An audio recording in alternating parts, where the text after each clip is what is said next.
Halo, Assalamualaikum. Selamat siang anak-anak Miss semua. Apa kabarnya? Semoga dalam keadaan sehat selalu ya. Oke, kembali lagi bersama Miss Gibi dalam pelajaran SBK.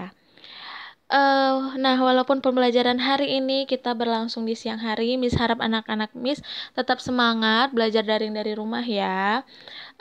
Marilah kita sama-sama berdoa agar keadaan ini segera membaik, sehingga kita bisa beraktivitas kembali seperti biasa belajar mengajar di sekolah. Nah, tidak usah lama-lama, kita masuk ke materi yang baru, yaitu bab 5, teknik gambar cerita. Nah, di dalam bab 5 ini ada beberapa subjudul yang akan kita bahas, yaitu A. Pengertian gambar cerita, lalu B. Menggambar dengan teknik manual, C. Menggambar dengan teknik digital, dan D. Menggambar dengan teknik kombinasi. Masih ingatkah kamu gambar cerita? Nah, anak-anak Miss, kita flashback sebentar. Waktu di semester 1 kita telah membahas mengenal gambar cerita.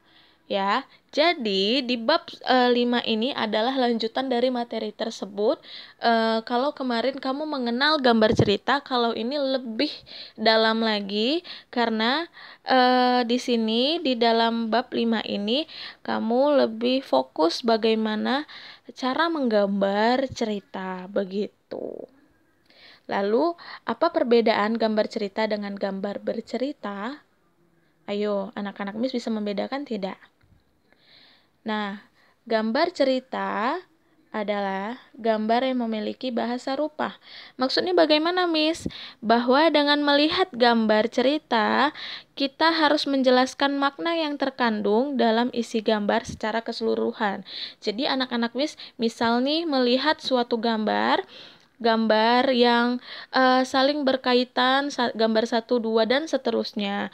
Nah, dengan kamu melihat gambar tersebut, kamu harus menjelaskan makna yang terkandung dari isi gambar secara keseluruhan, mungkin dengan bahasa kamu, begitu. Sedangkan gambar bercerita lebih didominasi oleh gambar dan berfungsi hanya sebagai pelengkap dari suatu cerita. Jadi, kalau gambar bercerita itu berfungsi hanya sebagai pelengkap. Jadi, misalnya ada sebuah teks cerita, lalu ada beberapa potongan gambar. Nah, gambar tersebut itulah gambar bercerita, artinya gambar tersebut hanya berfungsi sebagai pelengkap dari suatu cerita. Begitu. Miss harap anak-anak Miss paham ya. Nah, kita lanjut. Lalu dalam pembelajaran gambar cerita ini ada juga langkah-langkah membuat gambar bercerita. Yang pertama, anak-anak Miss terlebih dahulu menentukan ide atau gagasan. Menentukan ide atau gagasan cerita ini seperti apa, Miss? Jadi, ide atau gagasan adalah bahan cerita yang akan dibuat gambarnya. Begitu. Ide atau gagasan ini didapat dari kamu mungkin bisa membaca atau memahami isi cerita terlebih dahulu secara keseluruhan. Lalu, setelah kamu memahami isi cerita dengan memperhatikan tema, tokoh-tokoh, terus suasana, latar, dan alat serta media, lalu kamu membuat gambar setelah kamu menentukan ide atau gagasan tersebut gitu. Yang kedua adalah membuat sketsa. Sketsa merupakan rancangan gambar, yaitu coretan-coretan mengenai tata letak objek gambar. Jadi, langkah kedua setelah kamu menentukan ide, kamu membuat sketsa.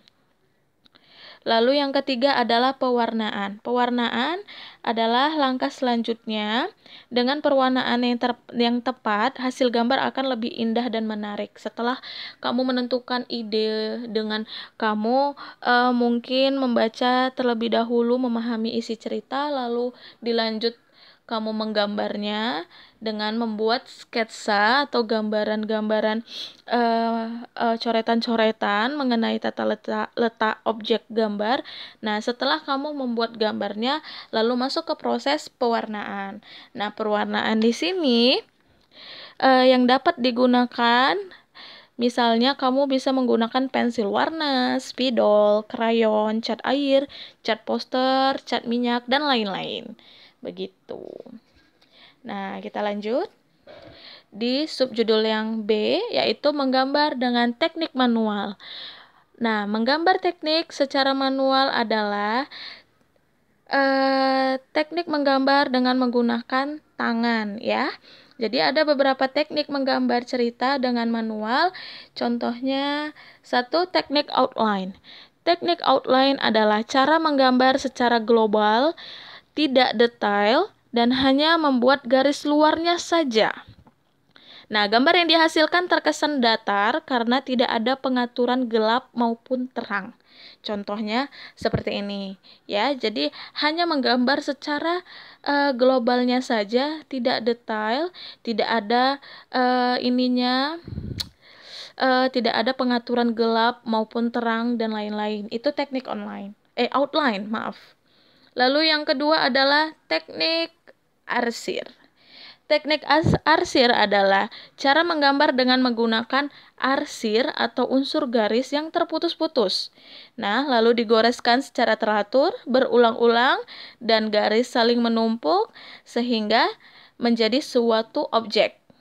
Teknik arsir dapat mewujudkan efek gelap, terang, serta volume. Ya, contoh teknik arsir seperti apa, Miss? Nah, begini dia. Jadi menggunakan unsur garis yang terputus-putus, lalu garis-garisnya itu dilakukan secara berulang sehingga garisnya saling menumpuk, menjadikan sebuah objek yang mewujudkan efek gelap, terang, serta volume. Begitu. Kita lanjut ke teknik selanjutnya, yaitu 3, teknik blok. Teknik blok adalah cara menggambar dengan memanfaatkan warna secara blok atau tanpa menerapkan gradasi. Nah, gambar yang dihasilkan terkesan datar. Bagian yang satu dengan yang lainnya pada suatu objek ditunjukkan dengan perbedaan warna. Contohnya seperti ini. Jadi, blok itu memanfaatkan warna secara blok tanpa menerapkan gradasi warna. Jadi secara bulat-bulat gitu, misalnya putih, blok putih, terus di blok hitam, dan hasilnya seperti ini, begitu. Kita masuk ke teknik nomor 4, yaitu scraper board. Nah, teknik ini memakai cara menggambar dengan menggoreskan bentuk-bentuk garis yang arahnya mengikuti volume objek. Nah, garis-garis yang tidak saling menumpuk tetapi dibuat saling sejajar, pada bagian yang gelap dibuat lebih rapat, dan pada bagian yang terang dibuat agak renggang. Nah, contohnya seperti apa, Miss? Nah, ini. Jadi ini adalah contoh scraper board. Nah, kita lanjut lagi ke teknik titik point. Teknik titik adalah cara menggambar dengan menyusun titik-titik sehingga membentuk suatu objek tertentu. Nah, kesan gelap dan terang yang ditentukan oleh jumlah titik dalam suatu area, semakin banyak titik, semakin kuat pula kesan gelap dan terangnya. Contohnya seperti ini. Ya, jadi titik-titik yang menggunakan teknik titik-titik ini sehingga membentuk suatu objek. Lalu kita masuk ke teknik nomor 6, yaitu teknik goresan kering atau dry brush. Nah, teknik goresan kering adalah cara menggambar dengan memanfaatkan tinta atau cat yang sengaja dibuat agak kering. Nah, warna yang digoreskan tidak merata dan akan menjadikan bertekstur. Pada bagian yang terang digoreskan warna-warna terang, sedangkan pada bagian yang gelap digoreskan warna-warna yang tua. Oke, contohnya adalah seperti ini. Jadi, digambar dengan sengaja dengan sebuah cat yang agak kering, digoreskan tidak merata, namun tumpukan-tumpukannya itu menjadi sebuah tekstur dan membentuk suatu objek. Contohnya seperti ini, gitu.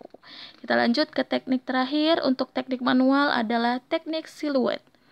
Nah, ini contoh gambar teknik siluet. Teknik siluet adalah cara menggambar dengan menghasilkan warna tunggal yang pekat. Biasanya warna hitam, namun juga dapat warna yang lain. Gambar yang dihasilkan dari teknik ini hanya berupa bentuk keseluruhan objek dengan warna tunggal. Nah, objek seolah-olah diambil dari posisi yang berlawanan dengan arah datangnya sinar, sehingga terkesan seperti bayangan. Ini adalah teknik siluet. Oke, kita sudah masuk ke 2 subjudul. Saat ini kita masuk ke subjudul yang ketiga, yaitu C. Menggambar dengan teknik digital. Menggambar dengan teknik digital adalah menggambar dengan bantuan alat digital berupa komputer. Nah, dari hasil teknik digital ini menghasilkan gambar vektor dan gambar bitmap. Keduanya memiliki karakteristik dan manfaat yang berbeda. Nah, contohnya bagaimana, Miss? Gambar vektor itu seperti apa dan gambar bitmap itu seperti apa? Nah, kita akan bahas sedikit. Gambar vektor adalah gambar yang tidak tergantung pada resolusi. Gambar ini tidak akan mengalami perubahan pada saat dibesarkan ataupun kamu kecilkan. Jadi, misalnya kamu melihat suatu gambar pada sebuah komputer. Saat kamu zoom, tidak mengalami perubahan. Begitupun kamu saat zoom out, tidak mengalami perubahan bentuk ataupun warna. Nah, gambar vektor berupa garis kurva dan bidang. Lalu perbedaannya dengan gambar bitmap. Gambar bitmap dibentuk oleh sekumpulan titik-titik-titik yang disebut dengan pixel. Titik-titik akan terlihat sebagai sebuah gambar utuh bila dilihat dari jarak jauh. Nah, sebaliknya, bila kamu lihat dari jarak dekat atau dibesarkan, akan muncul sederetan kotak-kotak yang berhimpitan.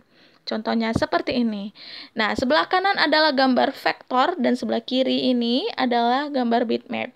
Jadi, ketika kamu membesarkan bitmap seperti ini di dalam komputer ya, Nak, akan terjadi pecahan-pecahan titik-titik tersebut yang disebut dengan pixel. Nah, ini adalah gambar bitmap. Sedangkan kalau gambar vektor, jika kamu perbesar seperti ini, kamu zoom dan kamu zoom out, tidak mengalami perubahan bentuk ataupun warna, maka tersebut gambarnya disebut dengan gambar vektor. Jadi itu ya, Abna, perbedaan gambar vektor dan gambar bitmap. Oke, Miss harap anak-anak Miss sampai sini paham. Kita lanjut ke subjudul yang terakhir. Menggambar dengan teknik kombinasi. Nah, menggambar dengan teknik kombinasi adalah menggambar dengan cara memadukan antara teknik manual dengan teknik digital. Adapun tahapan-tahapan menggambar teknik kombinasi adalah yang pertama, membuat sketsa, ya. Jadi sketsa dapat dibuat pada media kertas putih sesuai dengan konsep atau ide yang ingin kamu wujudkan pada gambar. Nah, jadi kedua teknik ya kamu gabung. Kalau manual tadi kan kamu menggunakan tangan. Nah, membuat sketsa kamu menggunakan teknik manual terlebih dahulu. Kamu bisa menggambar di media kertas putih, ide yang ingin kamu wujudkan pada gambar tersebut. Lalu menampilkan sketsa pada komputer. Nah, sketsa yang telah disimpan pada hard disk komputer selanjutnya ditampilkan pada layar monitor. Jadi mungkin kamu bisa men-scan terlebih dahulu sketsa hasil sketsa kamu, lalu akan kamu simpan ke komputer, selanjutnya ditampilkan pada layar monitor untuk dijadikan pola gambar. Nah, terus tahapan yang ketiga yaitu menggambar digital dengan aplikasi pengolah gambar atau istilahnya itu untuk bahasa Inggrisnya Adobe Illustrator atau Core atau juga Draw, ya. Nah, setelah gambar sketsa ada di layar monitor kamu, maka pembuatan sketsa digital dapat dimulai dengan aplikasi tersebut. Nah, gambar detail-detail yang diinginkan berdasarkan sketsa yang sudah kamu buat bisa kamu lebih diatur lagi menggunakan aplikasi itu. Nah, setelah kamu menggunakan aplikasi tersebut dari sketsa hasil manual kamu, lanjut ke tahap keempat yaitu mewarnai gambar pada komputer. Ya, dibuat dengan menggunakan aplikasi komputer, selanjutnya mewarnai gambar tersebut. Lalu yang kelima, membuat detail pada gambar komputer. Ya, tambahkan detail lainnya pada gambar agar terlihat lebih bagus. Kamu bisa menambahkan warna terang pada bagian yang seolah-olah kena cahaya matahari, begitupun dengan gambar warna gelap pada daerah yang kemungkinan tidak terpaparnya sinar matahari, begitu.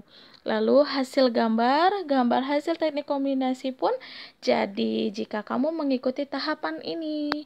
Nah, jadi itulah perbedaan dari langkah-langkah membuat gambar cerita menggunakan teknik manual, lalu teknik digital, lalu kombinasi antara manual dan digital. Ya, sekian dulu materi penjelasan Miss mengenai gambar cerita, langkah-langkah membuat gambar cerita menggunakan teknik gambar cerita. Miss harap setelah mempelajari pelajaran ini, murid-murid anak-anak Miss yang Miss sayangi dapat menggambar dengan teknik manual ataupun dapat menggambar dengan teknik digital, atau mungkin anak-anak Miss bisa menggambar dengan teknik kombinasi antara manual dan digital. Nah, sekian dulu materi hari ini. Semoga anak-anak Miss paham dengan penjelasan Miss. Jika ada yang tidak dimengerti atau kurang dimengerti dari penjelasan Miss, Miss memohon maaf. Mungkin anak-anak Miss bisa langsung menanyakannya di kolom komentar Google Classroom kita atau chat WA pribadi Miss ya. Oke, sekian dulu. Assalamualaikum warahmatullahi wabarakatuh.